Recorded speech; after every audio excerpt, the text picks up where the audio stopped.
Hello friends, welcome to my YouTube channel smart and short tricks. I am Akanksha Shukla.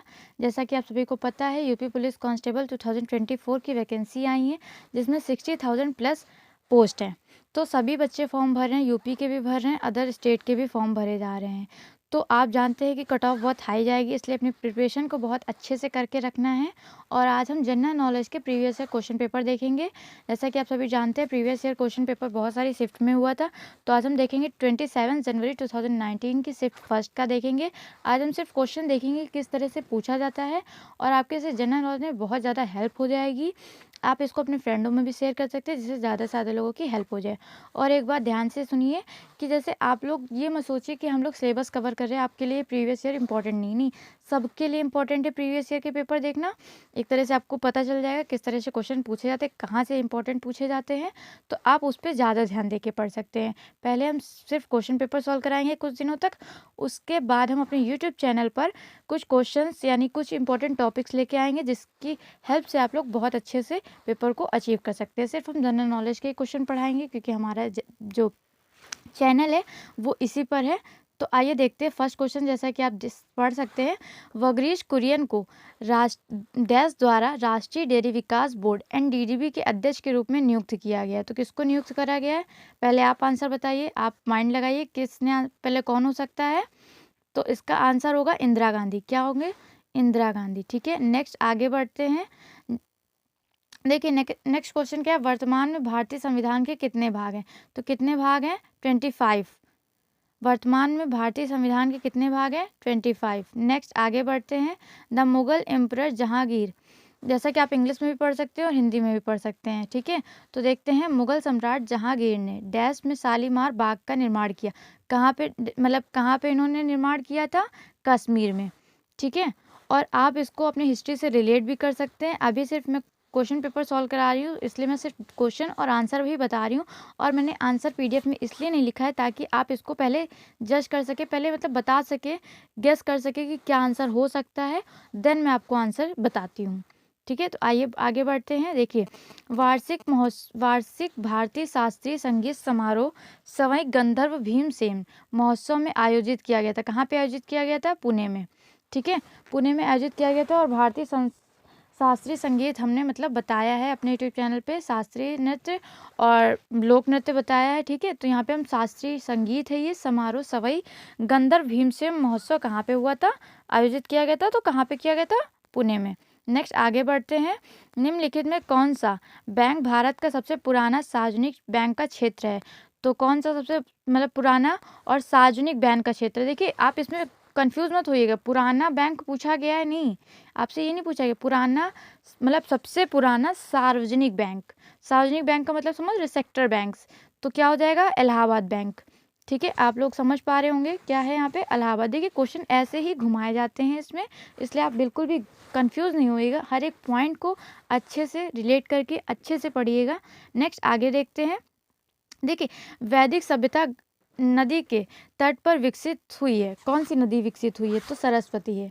कौन सी नदी है, सरस्वती, जैसा कि आप सभी देख सकते हैं। ठीक है, आगे बढ़ते हैं। नेक्स्ट क्वेश्चन हमारा क्या आएगा, जुलाई 1944 में संयुक्त राष्ट्र मेटन बुधन सम्मेलन में किस अंतर्राष्ट्रीय संगठन की कल्पना की गई थी। तो अंतर्राष्ट्रीय मुद्रा कोष की कल्पना की गई थी, जैसा आप देख सकते हैं। ठीक है, और जो लोग इंग्लिश में पढ़ते हैं तो उनके लिए इंग्लिश में भी क्वेश्चन लिखा है, हम हिंदी के लिए बता रहे हैं, अंतर्राष्ट्रीय मुद्रा कोष। नेक्स्ट आगे बढ़ते हैं। क्वेश्चन क्या है, भारत की पहली इंजन विरहित speed train 10 integral coach factory द्वारा विकसित की गई थी। किसको विकसित किया गया था, चेन्नई। जैसा कि आप ऑप्शन देख सकते हैं, ऑप्शन नंबर इसका सी होगा।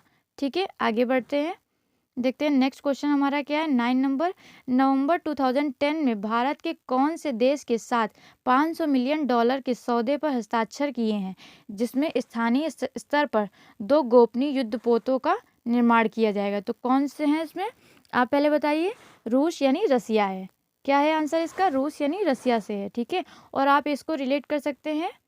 आइए देखते हैं नेक्स्ट क्वेश्चन, सरदार वल्लभ भाई पटेल राष्ट्रीय पुलिस अकादमी SBPNPA के पास स्थित है। देखिए, ये SBPNPA ये आपकी सरदार वल्लभ भाई पटेल नेशनल पुलिस एकेडमी है, जैसे कि आप सभी जानते हैं कि पुलिस एकेडमी की हम पढ़ रहे हैं, मतलब पुलिस कांस्टेबल का फॉर्म आया तो इससे रिलेटेड एक क्वेश्चन इसमें पूछ लिया गया है कि इस नाम की एकेडमी जो है सरदार वल्लभ भाई पटेल राष्ट्रीय पुलिस अकादमी नाम कहाँ पर, मतलब इसकी लोकेशन कहाँ पर है।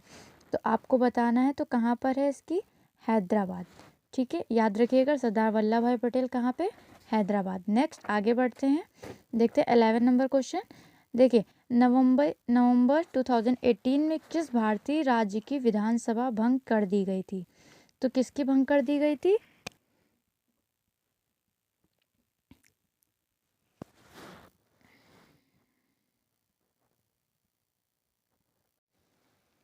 जम्मू कश्मीर की भंग कर दी गई थी। ठीक है, नवंबर 2018 में किस भारतीय राज्य की विधानसभा भंग कर दी गई थी, जम्मू कश्मीर में। देखिए, वैसे तो ये क्वेश्चन पूछा नहीं जाएगा क्योंकि ये आपके करंट अफेयर से रिलेटेड है। ठीक है, लेकिन आप इससे ये अंदाज़ा लगा सकते हैं कि अगर 2019 में पेपर हुआ है तो 2018 के क्वेश्चन ऐसे पूछे गए हैं। तो आप अगर 2024 में पेपर हो रहा है तो 2023 के करंट अफेयर बहुत अच्छे से रीड कर सकते हैं। ठीक है, तो आप स्पीडी की बुक ले सकते हैं करंट अफेयर पढ़ने के लिए, उससे आपका बेनिफिट रहेगा। बस हमने एक आपको व्यू बताया कि किस तरह से क्वेश्चन पेपर पूछा जाता है। ज़रूरी नहीं कि ये क्वेश्चन डायरेक्टली पूछ लेते, बट इनडायरेक्टली आपसे पूछा ऐसे ही जाएगा। आगे देखते हैं 12 नंबर क्वेश्चन क्या है, महाधमनी के शीर्ष पर शुरू होता है। देखिए, आपने बायो पढ़ी होगी तो आपको पता होगा कि कहाँ से शुरू होता है। तो कहाँ से शुरू होता है, बायां अलिंद यानी लेफ्ट अर्टिरम। ठीक है, आगे देखते हैं क्वेश्चन नंबर 13। क्वेश्चन नंबर 13 हमारा है, ग्लाइनाइजेशन का मतलब इस्पात को की पतली परत के साथ की आवरण करना है। ठीक है, तो 13 नंबर आपका जो क्वेश्चन है वो किससे रिलेटेड है। देखिए, 13 नंबर क्वेश्चन आप एक तरह से पढ़ेंगे तो आपको लगेगा कि ये हमारा केमिस्ट्री से पूछा गया है। ठीक है, तो इसका आंसर क्या होगा, जिंक होगा। देखिए, आप अगर रीड करेंगे तो इतना डीपली नहीं पढ़ पाएंगे इतने कम टाइम में। हो सकता है कि आपका जो पेपर हो उसमें ये क्वेश्चन आ जाए या इसकी तरह कुछ क्वेश्चन आ जाए, तो आप पढ़ेंगे तो आपको ईजी होगा कि समझने में कि किस तरह के क्वेश्चन पूछे जाते हैं। ठीक है, ग्लाइनाइजेशन का मतलब इस्पात को पतली के परत के साथ है, मतलब पतली परत के साथ आवरण करना है। तो किसके साथ आवरण करना है, जिंक के साथ। ठीक है, आगे बढ़ते हैं 14 नंबर क्वेश्चन। देखिए, C60 एक अणु है जिसमें व्यवस्थित 60 कार्बन परमाणु होते हैं, किसके रूप में होते हैं। ठीक है, देखिए आपके ये ऑप्शन है, आप एक बार गेस करके देखिए या फिर आपको याद हो तो आप एक बार आइडिया लगा सकते हैं कि क्या हो सकता है। ठीक है, वैसे इसका आंसर है 12 पेंटागन्स एंड 20 हेक्सागॉन्स, दैट मीन्स 12 पंचभुज और 20 षष्ठभुज। ठीक है, आगे बढ़ते हैं, हमारा 15 नंबर क्वेश्चन क्या है। 15 नंबर क्वेश्चन इसमें पूछा गया, सर्वोत्तम गुणवत्ता वाला कोयला जिसमें 80% से 90% कार्बन होता है, तो वह क्या है, मतलब उस कोयले का आपको नाम बताना है। सबसे सर्वोत्तम गुण वाला होना चाहिए, गुणवत्ता वाला होना चाहिए। तो इसका आंसर क्या होगा, देखिए एंथ्रासाइट होगा। इसमें हिंदी में गलत लिखा है, एंथासाइड लिखा है, बट एंथ्रासाइड होता है। धा की जगह क्या होगा, थ्रा होगा। ठीक है, आई होप आप समझ रहे होंगे। नेक्स्ट आगे बढ़ते हैं, 15 नंबर क्वेश्चन हो गया, 16 नंबर देखते हैं। देखिए, इसमें अगर इंग्लिश में आप पढ़ेंगे तो क्या है, all of the following are condensation polymers expect, यानी आपको बताना है कि किनको छोड़ के सभी संगणक बहुलक हैं। जैसा कि आप सभी जानते हैं, संगणक बहुलक अगर आपने पढ़ा होगा तो इसके सारे एग्जाम्पल, और एक ऐसा है जो आपको इसमें नहीं मिलता है, तो वो आपको बताना है कि इसमें क्या है। ठीक है, तो क्या है, पॉलीएस्टर। हमारा आंसर क्या होगा, पॉलीएस्टर। देखिए, इतना डीपली आप अभी पढ़ पाएंगे नहीं पढ़ पाएंगे मैं नहीं बता सकती, लेकिन क्वेश्चन इसी तरह से आता है। ठीक है, तो आपको प्रिपरेशन भी अपनी इसी तरह से करनी है। आगे देखते हैं क्या है, 17 नंबर क्वेश्चन, भारतीय प्रौद्योगिकी संस्थान कानपुर में कार्यालय बनाया है। ठीक है, जहां पूर्व छात्र संजीव खोसला को संस्थान का विदेशी ब्रांड दूत नियुक्त किया गया था। तो वो मतलब ऐसा आपको संस्थान बतानी है कि कहाँ पर है। ठीक है, तो आपको 17 नंबर क्वेश्चन है और आपको आंसर बताना है, क्या होगा, न्यूयॉर्क। आंसर क्या है हमारा, न्यूयॉर्क। ठीक है, आप एक बार फिर से क्वेश्चन पढ़ सकते हैं और आंसर को रीड कर सकते हैं। नेक्स्ट आगे बढ़ते हैं, देखिए क्या है 18 नंबर क्वेश्चन। देखिए, पुलिस की भर्ती से रिलेटेड है, तो आपको अपना पेपर जो आपको मतलब मिला था रीड करने के लिए कि क्या चीज़ कितनी है, तो आप उसको भी अच्छे से रीड करके जाइए। जैसा कि यहाँ पे लिखा है, उत्तर प्रदेश पुलिस भर्ती एवं प्रोन्नति बोर्ड द्वारा कांस्टेबल सिविल पुलिस की नियुक्ति में शारीरिक क्षमता परीक्षा में पुरुष अभ्यर्थी को दौड़ने की ज़रूरत होती है कितनी, जैसा कि अभी भी दिया गया है, तो आप इसको इजीली बता सकते हैं। क्या है इसका आंसर? जो बॉय है वो तो अपने इजीली बता देंगे, और गर्ल्स अपना जो अपना आंसर होगा, मतलब गर्ल्स की दौड़ कितनी होगी, यहाँ पे तो पुरुष की पूछी गई है, तो अपनी मतलब जो लेडीज़ हैं और फीमेल हैं वो अपनी जो मतलब रनिंग है देख कमेंट करके बताइए कि उन्हें पता है या नहीं पता है। मे भी ये भी क्वेश्चन पूछा जा सकता है फीमेल का, जैसे अगर मेंस का पूछा गया है तो फीमेल का भी पूछा जा सकता है। तो क्या होगा, 4.8 किलोमीटर की रनिंग होती है, वो भी कितने मिनट में? 25 मिनट्स में। ठीक है, ये क्वेश्चन आया है इसलिए आप इसको हल्के में मत लीजिएगा, तो आपको पता होना चाहिए। ठीक है, आगे देखते हैं 19 नंबर क्वेश्चन क्या है। 22 जुलाई 2014 को, देखिए अब आपका पेपर 2019 में था लेकिन पूछा गया है 2024 का। क्या पूछा गया? 22 जुलाई 2014 को उत्तर प्रदेश के राज्यपाल के रूप में किसने शपथ ग्रहण की थी? अगर आपने पढ़ा होगा कि राज्यपाल कब कब कौन कौन बने थे, तो आपको इसके क्वेश्चन का आंसर आराम से पता होगा। ठीक है, और जिन्होंने नहीं पढ़ा है उनको नहीं पता होगा, तो इसका आंसर क्या है? राम नाईक। क्या है इसका आंसर? राम नाईक। और अभी प्रेजेंट टाइम के भी जितने भी हैं राज्यपाल, मतलब राष्ट्रपति और प्रधानमंत्री, तो पता ही होगा सबको, मतलब फिर भी एक बार आप सारे मंत्रियों की लिस्ट एक बार पढ़ लीजिएगा, क्या पता क्वेश्चन पूछ सकते हैं ना। तो आगे बढ़ते हैं, क्या है? उत्तर प्रदेश के किस जिले पीतल नगरी के नाम से भी जाना जाता है? देखिए उत्तर प्रदेश में अगर रहते हैं आप तो इतना तो आपको पता होना चाहिए। ठीक है, अगर जिसको नहीं पता है उसको मैं बता दूं, मुरादाबाद है सिटी जिसको पीतल नगरी के नाम से जाना जाता है। ये कहाँ पर है? उत्तर प्रदेश में। ठीक है, और आपकी एक क्लास इस पे भी बनेगी, उत्तर प्रदेश के जितने भी इम्पोर्टेंट ज़िले या बोल सकते हैं ज़िले हैं, या जितने भी हम शहर बोल सकते हैं, तो उनके बारे में पढ़ेंगे कि क्या क्या कहाँ पर पड़ता है, तो उससे आपको एक बार नाम याद हो जाएगा कि हाँ ये उत्तर प्रदेश में ही है। ठीक है, वैसे तो जो उत्तर प्रदेश में रहते हैं उनके लिए ईजी है, बट अदर स्टेट से भी फॉर्म भरे गए हैं, इसलिए आपको यूपी का मतलब मैप भी पता होना चाहिए। नेक्स्ट 21 नंबर हमारा क्वेश्चन है। क्या? देखिए 1850 में बहादुरपुर के युद्ध में शाहजहां के दूसरे बेटे शाह शुजा को शाहजहां ने पोते ने हराया था, मतलब शाहजहां के पोते ने हराया था। किसको हराया था? अगर आपने हिस्ट्री पढ़ी है तो इसका आंसर आपको इजीली पता होगा। क्या? मुराद बख्श थे। कौन थे? मुराद बख्श। आई होप आप समझ रहे होंगे। नेक्स्ट देखते हैं, आगे बढ़ते हैं। आगे हमारा क्वेश्चन 22 नंबर पे है। फिरोजाबाद में 200 वर्षों से भी अधिक समय से ही का उत्पादन किया जाता है। अच्छा, आपको पता हो फिरोज़ाबाद ये तो हमारे आगरा से पहले पड़ता है, आप अगर मैप पढ़ेंगे तो आपको पता होगा फिरोज़ाबाद। तो फिरोज़ाबाद किस लिए फेमस है? वो भी 200 वर्षों से अधिक चला आ रहा है इसमें। ठीक है, तो आप कंफ्यूज मत होइएगा। तो इसका आंसर क्या होगा? इसका आंसर देखिए ग्लास बैंगल्स यानी कांच की चूड़ियाँ।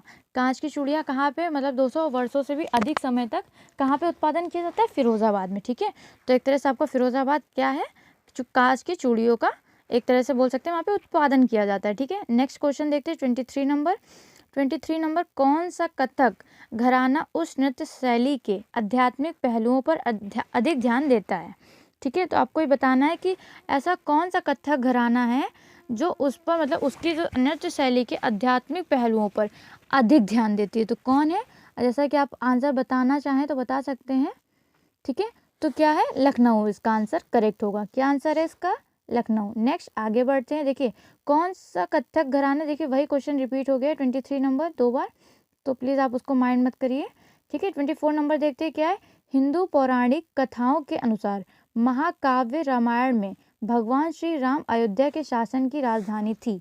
देखिए आप अगर सोचें कि महाभारत से रिलेटेड क्वेश्चन आ गया, तो भैया ये पेपर है, इसमें कहीं से भी रिलेटेड आ जाता है, और आपकी जनरल नॉलेज चेक करते हैं कि आपको कितना नॉलेज है, आपने किस की फील्ड के बारे में कितना पढ़ा है। ठीक है, तो आपसे करंट अफेयर से भी कहीं से भी पूछ लेते हैं, हिस्ट्री इतना डीपली चले जाते हैं कि पढ़ने वाला इंसान सोच नहीं सकता है कि कितना अंदर जा सकते हैं, बट गया था। और इसका आंसर आपका क्या होगा? कौशल। ठीक है, क्या हो जाएगा इसका? कौशल। जिसने महाभारत पढ़ी होगी उसको पता होगा, जिसने नहीं पढ़ी है वो आप इस क्वेश्चन को रीड कर सकते हैं अच्छे से। ठीक है, नेक्स्ट आगे बढ़ते 25 नंबर। किस भारतीय अर्थशास्त्र में नल मेमोरियल पुरस्कार जीता है? तो आपको बताना है अर्थशास्त्र में किस भारतीय ने, मतलब भारतीय अर्थशास्त्र में नल मेमोरियल पुरस्कार जीता है, किसने जीता है? तो वैसे तो आप इनमें नाम जानते ही होंगे सबके, बट अगर देखा जाए तो आप आंसर देख के गेस करके बता सकते हैं। मैं आपको टाइम देती हूँ थोड़ा सोचने के लिए। वैसे तो इसका आंसर सर CV रमन है। कौन है? Sir CV Raman. आगे देखते हैं। और अमृता सेन जो है उनको नोबेल प्राइज़ मिला था। ठीक है, तो आप बिल्कुल कंफ्यूज मत होइएगा। नेक्स्ट क्वेश्चन हमारा 26 नंबर, भारतीय मुक्केबाजी MC मैरी कॉम। देखिए मुक्केबाजी का काम हो और MC मैरी कॉम का नाम ना है, तो आपको ये याद रखना है MC मैरी कॉम जो है वो मुक्केबाज से रिलेटेड है। इनकी आत्मकथा का शीर्षक पूछा गया। सोचिए कितना डीपली क्वेश्चन गया है और पढ़ने वाला कहाँ तक दिमाग लगा सकता है। तो इसीलिए कहते हैं कि बहुत पढ़ना पड़ता है, लेकिन जो बच्चे प्रीवियस ईयर पेपर सॉल्व कर लेते हैं उनके लिए ईजी हो जाता है। ठीक है, तो इसका आंसर क्या होगा अगर आप बताएं तो अनब्रेकेबल। क्या आंसर हो जाएगा? अनब्रेकेबल। मतलब इन्होंने अपनी एक आत्मकथा लिखी थी जिसमें अनब्रेकेबल मतलब कभी भी टूटना नहीं, टूटने योग्य नहीं बनना है, ऐसा इन्होंने बुक लिखी थी आत्मकथा। बुक का आत्मकथा का शीर्षक क्या था? अनब्रेकेबल। ठीक है, आगे देखते हैं। 27 नंबर क्वेश्चन क्या कह रहा है? 65वीं राष्ट्रीय फिल्म पुरस्कारों में किस फिल्म ने सर्वश्रेष्ठ लोकप्रिय फिल्म पुरस्कार जीता? सोचिए, ये भी कितना इंपॉर्टेंट क्वेश्चन लग रहा है। और किसी ने पढ़ा होगा क्या? नहीं। लेकिन अगर फिल्म पुरस्कार यानी पुरस्कार की बात की होगी तो आपको ये पढ़ना चाहिए कि 65वीं राष्ट्रीय फिल्म पुरस्कारों में से किस फिल्म ने सर्वश्रेष्ठ लोकप्रिय फिल्म पुरस्कार जीता। अगर आप ऑप्शन देखें और आप अगर गेस करना चाहें तो किस फिल्म को आप देंगे ऑप्शन अपना, तो आंसर इसका हो जाएगा बाहुबली द कंक्लूजन 2। क्या आंसर हो जाएगा? बाहुबली। आपने बाहुबली देखी होगी, तो उसके लिए आपको इसमें कौन सा पुरस्कार मिला था? सर्वश्रेष्ठ लोकप्रिय फिल्म पुरस्कार जीता था। नेक्स्ट क्वेश्चन देखिए क्या है 28 नंबर, अर्थशास्त्र विज्ञान के लिए वर्ष 2028 का नोबेल प्राइज विलियम डी नॉर्डहॉस और पॉल एम को दिया गया था। ये दोनों कहाँ के निवासी थे? अगर आपने करंट अफेयर पढ़ा होगा उस टाइम का, जैसे जिन्होंने पेपर उस टाइम दिया होगा तो उन्हें पता होगा कि दोनों कहाँ के निवासी थे? यूनाइटेड स्टेट ऑफ अमेरिका यानी संयुक्त राज्य अमेरिका के ये निवासी थे। आई होप आप समझ रहे होंगे। नेक्स्ट आगे बढ़ते हैं। 29 क्वेश्चन क्या कह रहा है? निजी और संवेदनशील जानकारी जैसे कि क्रेडिट कार्ड नंबर, व्यक्तिगत पहचान और जाता उपयोगकर्ता नाम। देखिए यहाँ पे जाता नहीं होगा, खाता होगा। ठीक है, ये मतलब गलत लिख गया है, तो उसके लिए आप ध्यान न दीजिएगा। क्या है? खाता उपयोगकर्ता नाम और परावर्त प्राप्त करने के लिए।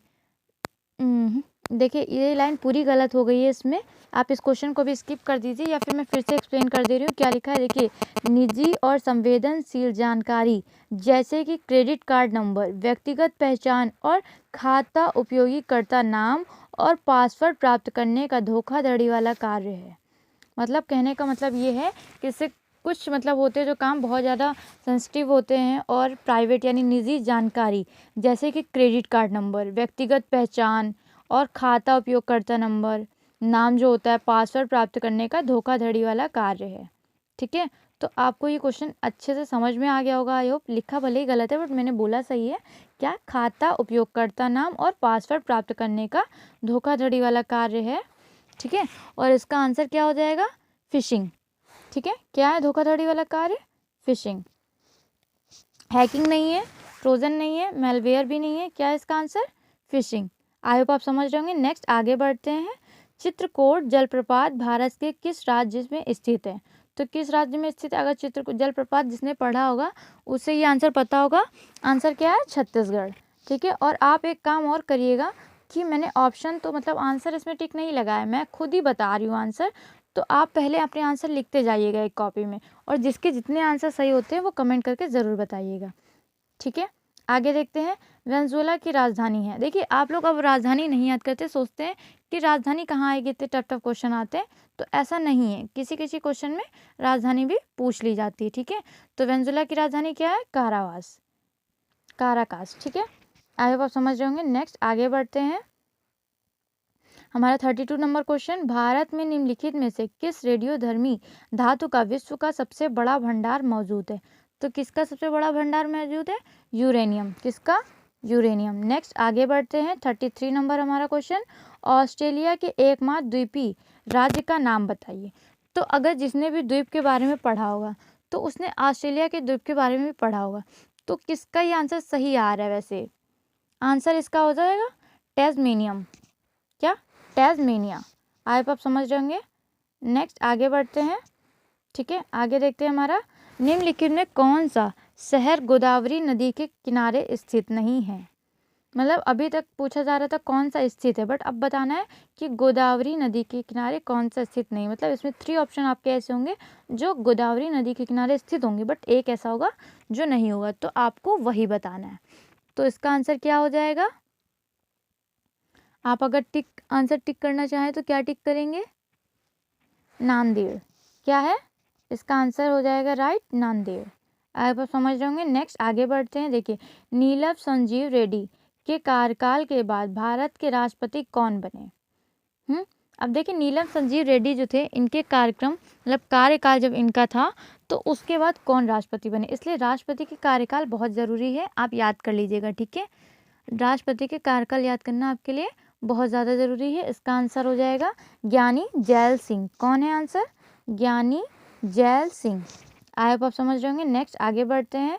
चंद्रगुप्त के पुत्र का नाम बताइए जिन्होंने 298 से 272 ईसा पूर्व के बीच शासन किया था और संपूर्ण भारत में साम्राज्य को बढ़ाया था। तो ऐसे कौन थे? चंद्रगुप्त के पुत्र का नाम बताना है। ठीक है, तो ये तो इजी है क्वेश्चन, वैसे तो आप बता सकते हैं, फिर भी आप अंदाज़ा लगा सकते हैं जिसको नहीं आ रहा है।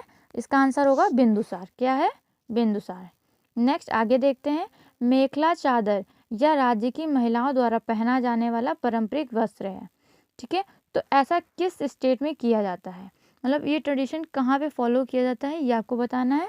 आंसर हो जाएगा इसका असम। क्या है आंसर? असम। नेक्स्ट आगे बढ़ते हैं।